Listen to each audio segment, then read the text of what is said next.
இயேசுவின் வார்த்தைக்கு செவி கொடுத்தால் வாழ்வு இன்பமாய் மாறிடுமே.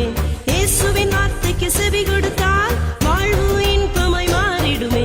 சீக்கிரம் இயேசு வருவாரே, பரலோகத்தில் சேர்ப்பாரே. சீக்கிரம் இயேசு வருவாரே, பரலோகத்தில் சேர்ப்பாரே. எல்லாமே இயேசு, எல்லாமே இயேசு, எல்லாமே இயேசு, இயேசு, இயேசு.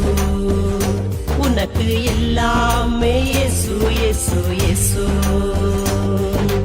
அவரே உனக்கு ஹீரோ, அவரே உனக்கு ஹீரோ, அவரே உனக்கு ஹீரோ, ஹீரோ, ஹீரோ. இன்று அவரே உனக்கு ஹீரோ, ஹீரோ, ஹீரோ.